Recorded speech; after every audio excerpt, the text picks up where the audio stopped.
Welcome to our channel. Last video, what is our syllabus, and also we discuss how to which diagrams are we draw in record sheets. అంటే ఏ diagrams మనం record షీట్లో వేయాలి ఏంటి అనేది మనం last వీడియోలో తెలుసుకోవడం జరిగింది. ఇప్పుడు మనం ఏం చేద్దామంటే నెక్స్ట్ రికార్డ్స్లో ఇంటర్లీవ్స్ అని ఉంటాయి. అంటే వైట్ పేపర్స్లో మ్యాటర్ రాయాల్సినవి ఉంటాయి. ఈ మ్యాటర్కి సంబంధించినటువంటి ఏం రాయాలి అంటే ఫస్ట్ ఆఫ్ ఆల్ ఫ్యామిలీ. మనకి టాక్సానమీ ఫస్ట్ క్వశ్చన్ కాబట్టి ఆ క్వశ్చన్లో ఫస్ట్ మనం టాక్సానమీ డయాగ్రామ్స్ చేస్తాం కాబట్టి టాక్సానమీ డయాగ్రామ్స్ 4 డయాగ్రామ్స్ ఉన్నాయి. ఆ 4 డయాగ్రామ్స్ చేస్తామని చెప్పేసి మనం లాస్ట్ క్లాస్లో చెప్పుకోవడం జరిగింది. అంటే లాస్ట్ వీడియోలో చెప్పడం జరిగింది. మరి దానికి సంబంధించినటువంటి మ్యాటర్ ఏం రాయాలి, అంటే డిస్క్రిప్షన్ ఏం రాయాలి, వాటికి సంబంధించినటువంటి ఇన్ఫర్మేషన్ ఏం రాయాలి. ఫస్ట్ టాక్సానమీలో Fabaceae.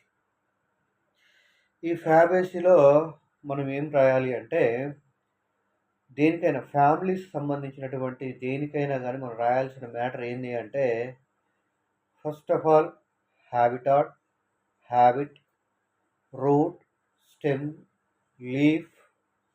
These are called the vegetative characters. First of all, when you are writing the description of family, mainly they write two characters. One is the vegetative characters, another one is the reproductive characters.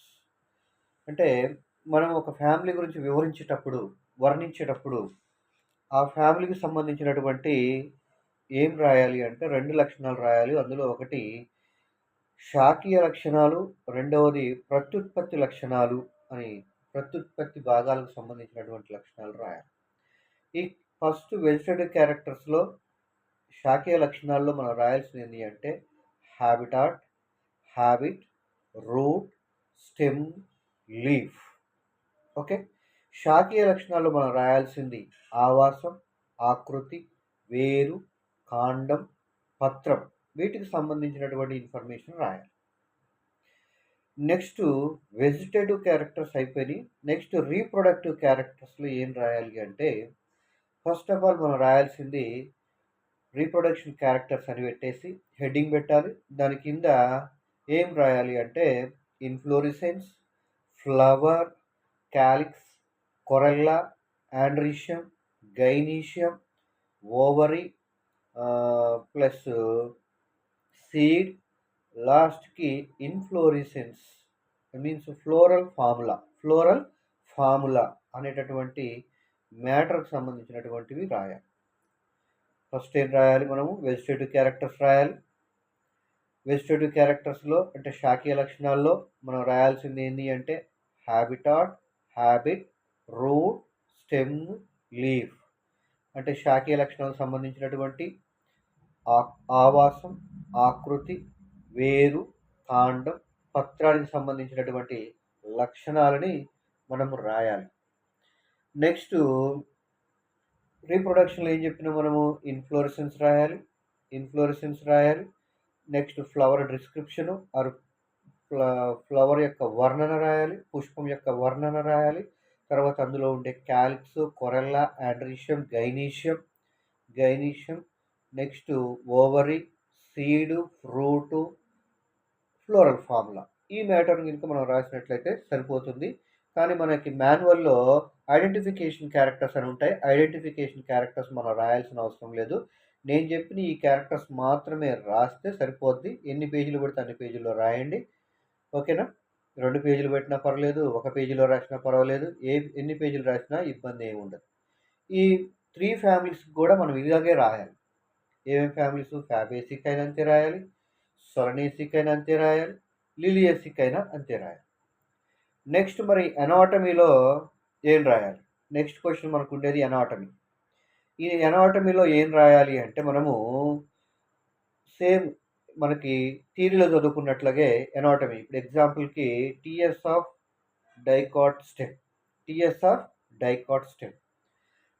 Dicot stem అంటే ద్విదళ బీజాల వేరు యొక్క అడ్డుకోత అనేటటువంటి దాన్ని తీసుకొని దాంట్లో మనం ఏం రాయాల్సి వస్తుంది అంటే ఎపిడర్మిస్ ఎపిడర్మిస్ రాయాలి, కార్టెక్స్ రాయాలి.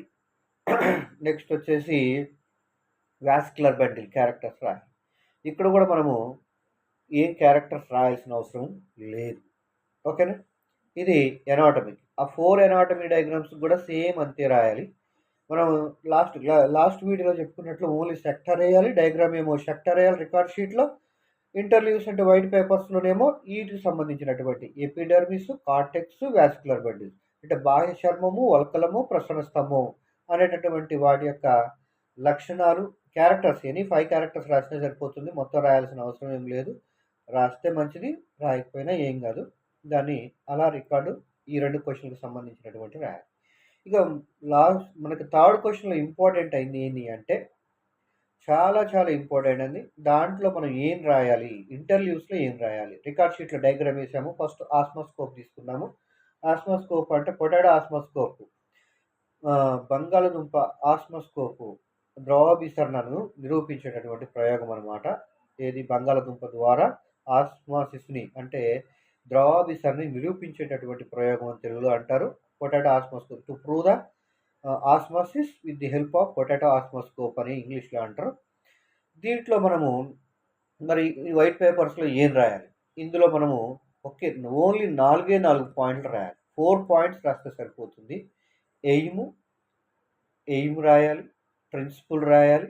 నెక్స్టు ఆహ్, నెక్స్ట్ వచ్చేసి అబ్జర్వేషన్ రాయాలి.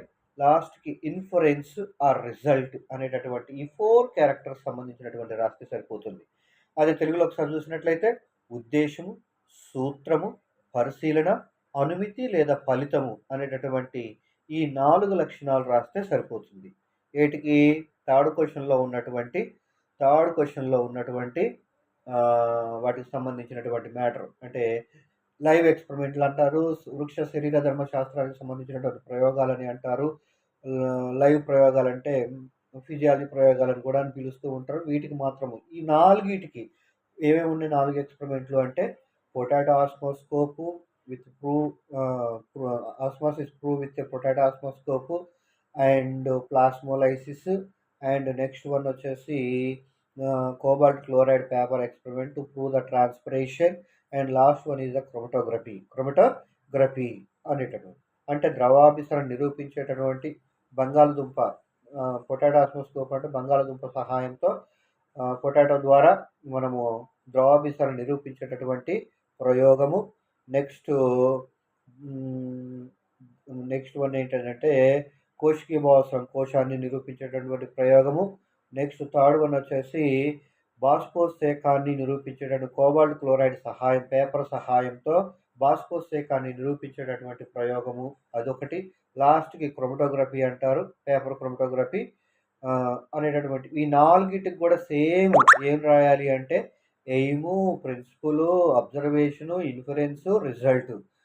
Inference or result same both are similar. అంటే ఉద్దేశము, సూత్రము, పరిశీలన, అనుమితి లేదా ఫలితం అనేటటువంటి కొన్నిటికి అనుమితి ఉంటుంది, కొన్నిటికి రిజల్ట్ అని ఉంటుంది, ఫలితం అని ఉంటుంది. ఈ 4 క్యారెక్టర్స్ గురించి రాసినట్లయితే సరిపోతుంది. ఇంకా మనం ఇక్కడ ప్రొసీజర్ రాయాల్సిన అవసరం లేదు. ఎక్విప్మెంట్స్ కూడా రాయాల్సిన అవసరం లేదు. రికార్డులో రాయాల్సిన అవసరం లేదు. అట్లాగే ప్రయోగంలో చేసినప్పుడు కూడా మనం రాయాల్సినటువంటి అవసరం ఉండదు. ఓకేనమ్మా? నెక్స్ట్ మనం చేయాల్సింది ఏంటి అంటే నెక్స్ట్ మనకున్నది ఫోర్త్ క్వశ్చన్. ఈ ఫోర్త్ క్వశ్చన్ ఏంటి అనేది చూసినట్లయితే ఫోర్త్ క్వశ్చన్ని స్పాటర్స్ అని చెప్పినాము. ఇవి 5 ఉంటాయి. అంటే vegetative morphology, reproductive morphology plus algae and fungi plus Bryophyta, Pteridophyta, angiosperms, gymnosperms ఇవన్నీ 5 ఉంటాయి. 5 నుంచి మనకు ఒక్కొక్క దాంట్లో నుంచి ఎగ్జామ్లో అయితే ఒక్కొక్కటి వస్తుంది. 5 మార్క్స్ ఉంటాయి. అది పేపర్ తర్వాత చెప్తా. వీటిలో నుంచి ఏది రాసినా కానీ ఇప్పుడు ఎగ్జాంపుల్కి వెజిటేటివ్ మార్ఫాలజీ శాఖీయ స్వరూప శాస్త్రంలో స్టోరేజ్ రూటు క్యారెట్ అనే దాని గురించి రాసామనుకోండి, డయాగ్రామ్ వేసామనుకోండి, దాంట్లో ఏం రాయాలంటే ఇక్కడ నుంచి ఏదైనా కానీ ఈ వెజిటేటివ్ మార్ఫాలజీ నుంచి యాంజియోస్పర్మ్స్, జిమ్నోస్పర్మ్స్ వరకు అంటే శాఖీయ స్వరూప శాస్త్రం నుంచి మరియు లాస్ట్ ఉన్నటువంటి ఆవృత బీజాలు, వివృత బీజాలు అనే దాని దాకా మనం ఏం రాయాలి అంటే డయాగ్రామ్‌కి కేవలము ఒక 5 points only we write a 5 points any 5 points రాసి లాస్ట్‌కి conclusion above the characters we are identify the this is the something something అంటే example carrot storage root carrot. So above the characters are identify this specimen or slide is storage root carrot అని రాస్తే సరిపోతుంది. పై లక్షణాలను బట్టి ఇచ్చినటువంటి specimen కానీ slide కానీ storage route are క్యారెట్గా మనం చెప్పుకోవడం జరుగుతుంది అని చెప్పేసి కన్క్లూజన్ రాస్తే సరిపోతుంది. అదే ఐడెంటిఫికేషన్ అంటారు. ఇలా మనం ఈ 5 పాయింట్స్ రాసి ఈ కన్క్లూజన్ రాసినట్లయితే సరిపోతుంది. మనం ఇంతవరకు రికార్డులో మనం చేయాల్సిన పని అది. ఓకేనా? ఇది రికార్డు డయాగ్రామ్స్ వేసే విధానము అండ్ మ్యాటర్ రాసే విధానం. ఇది అయిపోయిన తర్వాత నెక్స్ట్ వీడియోలో మనం ఏం చేద్దాము అంటే